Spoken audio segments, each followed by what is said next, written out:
गरीब बंजारे। बंजारों की टोली एक गांव से दूसरे गांव और दूसरे से तीसरे घूमती रहती थी। बंजारे एक गांव में कुछ दिन तक रुकते और फिर वहां से निकलकर किसी दूसरे गांव में पहुंच जाते। उन्हीं बंजारों की टोली में भीमा नाम का बंजारा और उसका परिवार भी एक दूसरे के साथ गांव में घूमते रहते थे। बंजारे जब एक गांव में रहने लगते तो वहां पर वो लोग तमाशा दिखाकर कुछ पैसे कमा लेते और उनके घर की औरतें लोहे का घर में प्रयोग होने वाला सामान बनाकर उसे गांव में बेचती थी। इन्हीं कामों से उन बंजारों का घर चलता था। जब तक एक गांव में कमाई होती रहती तब तक वो लोग वहां टिके रहते। फिर कुछ समय बाद वो सब किसी दूसरे गांव में चले जाते। बस यही बंजारों की जिंदगी थी, एक गांव से दूसरे गांव। भीमा के परिवार में बीवी शांति और एक बेटा मुन्ना था।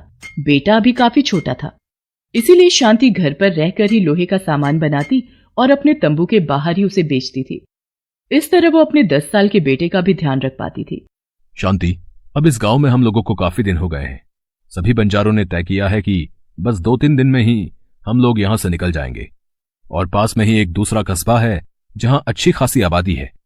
बस कुछ दिन वहीं रहेंगे। ठीक है, जब आप कहेंगे तो हम सामान समेट लेंगे। हम बंजारों की जिंदगी में तो यूं ही एक जगह। हम क्या कर सकते हैं, हम बंजारों की किस्मत में एक जगह टिककर रहना नहीं लिखा होता। हमें एक से दूसरी जगह पर घूमते ही रहना पड़ता है। इसी तरह उन बंजारों की जिंदगी बीत रही थी। 2-3 दिन के बाद बंजारों की टोली ने वहां से पास के एक कस्बे रामपुर में जाने की सोची और सब लोग अपना सामान बांधकर रामपुर की ओर निकल लिए। रामपुर में पहुंचकर बंजारों ने अपने तंबू वहां गाड़ दिए और उस कस्बे में तमाशा दिखाने का काम शुरू कर दिया। रामपुर एक अच्छा खासा कस्बा था, इसलिए सभी बंजारों को उम्मीद थी कि यहां पर वो कुछ दिन टिककर अच्छी कमाई कर सकते हैं।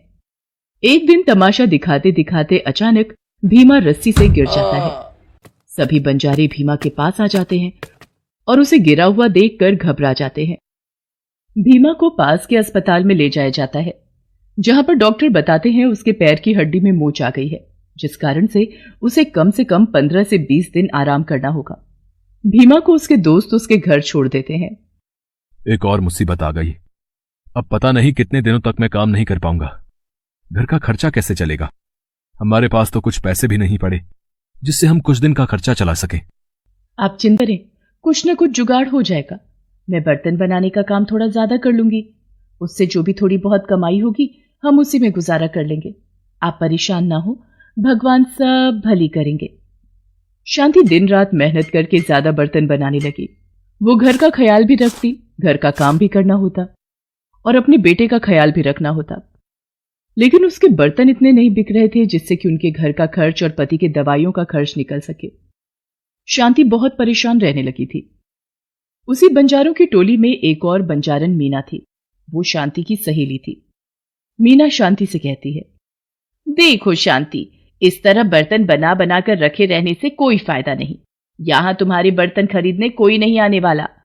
मैं इस कस्बे के जमींदार के यहां काम करती हूँ। उनके घर में काफी नौकर चाकर हैं। तुम चाहो तो मैं तुम्हें भी वहां पर काम पर लगवा सकती हूँ। बस दिन भर वहां घर का काम करना होगा, उससे तुम्हें अच्छे खासे पैसे मिल जाएंगे। पर मैं घर छोड़कर कैसे जा सकती हूँ? पति बिस्तर पर पड़े हैं और मेरा बेटा भी अभी छोटा है, उसका ख्याल कौन रखेगा? देखो, अभी थोड़े दिन मुसीबत के हैं। जब तक तुम्हारा पति काम पर नहीं जाता तभी तक तुम वहां काम कर लो। वहां से तुम्हें अच्छे खासे पैसे मिल जाएंगे। जब पति ठीक हो जाए तो काम छोड़ देना, थोड़े ही दिनों की तो बात है। काफी सोच विचार के बाद शांति अपने पति से बात करती है कि कुछ दिनों के लिए वो मीना के साथ जमींदार के घर काम करने चली जाए। थोड़ी दिन की ही बात है, 4 पैसे हाथ में आ जाएंगे तो घर का खर्च भी ठीक से चल जाएगा। शांति की बातें सुनकर भीमा भी मान जाता है और शांति अगले दिन से मीना के साथ जमींदार के घर काम पर लग जाती है। भीमा और अपने बच्चे को छोड़कर शांति सुबह ही काम पर निकल जाती थी और शाम में वापस आती थी। भीमा मुन्ना का ध्यान रखता था। एक दिन दोपहर में भीमा की आंख लग गई। तभी बाहर एक खिलौने बेचने वाले की आवाज आई। खिलौने ले लो, खिलौने। मुन्ना ने जब ये आवाज सुनी तो वो बाहर की तरफ जाने लगा और खिलौने वाले के पीछे पीछे चलने लगा। मुन्ना खिलौने वाले के पीछे चलता चलता काफी दूर पहुंच गया। थोड़ी देर में जब भीमा की आंख खुली तो वो मुन्ना को वहां ना पाकर बहुत घबरा गया। वो जोर जोर से आवाजें देने लगा, परंतु मुन्ना कहीं नहीं दिखा। इतने में ही शांति वापस आ गई, जब शांति ने देखा कि मुन्ना घर पर नहीं है तो वो जोर जोर से रोने लगी। मुन्ना, मुन्ना कहाँ चले गए मुन्ना? मुन्ना। शांति बदहवास सी आसपास मुन्ना को खोजने लगी, परंतु उसे अपना बेटा कहीं नहीं दिखा। आखिर थक हार कर वो वापस आ गई। भीमा भी बहुत परेशान हो गया। अरे पता नहीं कब मेरी आंख लग गई और ये मुन्ना बाहर की तरफ निकल गया। जब मेरी आंख खुली तो मैंने देखा कि वहां मुन्ना है ही नहीं। मैंने बहुत आवाजें दी परंतु किसी ने मेरी आवाज नहीं सुनी।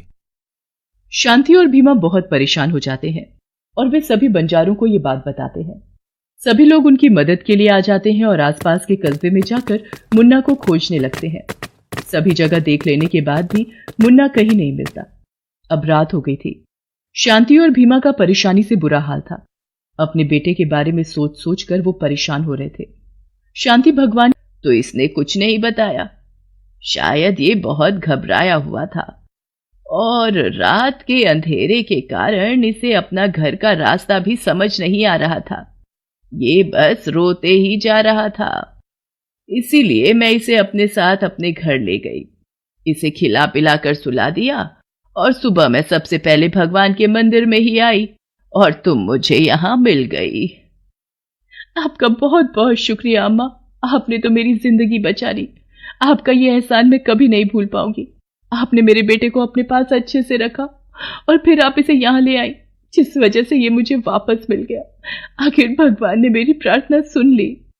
भगवान अपने भक्तों के साथ कभी अन्याय नहीं होने देता। देखो, भगवान की कृपा से तुम्हारा बेटा सही सलामत तुम्हारे पास वापस आ गया। अब आइंदा से ध्यान रखना। शांति खुशी खुशी मुन्ना को वापस लेकर घर जाती है। भीमा भी मुन्ना को वापस आया देखकर बहुत खुश होता है। सभी बंजारे मुन्ना को वापस देखकर बहुत खुश होते हैं। इस तरह भीमा और शांति को अपना खोया हुआ बेटा वापस मिल जाता है और फिर वो लोग खुशी खुशी रहने लगते हैं। मंदिर में जाती है और उनसे प्रार्थना करती है, हे भगवान, मेरे बेटे को सही सलामत वापस भेज दो। मैंने कभी किसी का बुरा नहीं किया। आप तो अपने भक्तों की मदद करते हैं। मैं आपसे जीवन में कभी कुछ नहीं मांगूंगी। बस मेरे बेटे को सही सलामत वापस भेज दो। ये कहते कहते वो मंदिर की चौखट पर ही बैठी बैठी रोने लगती है। काफी समय बीत जाता है परंतु शांति मंदिर पर ही बैठी रहती है।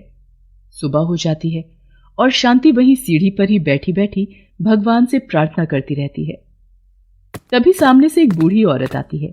उसके साथ शांति का बेटा मुन्ना भी होता है, जिसे देखते ही शांति की खुशी का ठिकाना नहीं रहता। वो दौड़ी दौड़ी मुन्ना की तरफ जाती है। मुन्ना, मुन्ना मेरा बेटा, तू कहाँ चला गया था? मैं और तेरे बाबूजी कितने परेशान थे। सारी रात हम लोग तुझे ढूंढते रहे। तू बिना बताए कहाँ चला गया था मुन्ना? तभी वो बूढ़ी औरत शांति को बताती है, बहन, क्या ये आपका बेटा है? चलो अच्छा है, मैं इसे यहाँ मंदिर में ले आई। मुझे कल रात को ये बाजार के कोने पर खड़ा मिला। जब मैंने उससे पूछा कि ये किसके साथ वहां आया है तो इसने कुछ नहीं बताया। शायद ये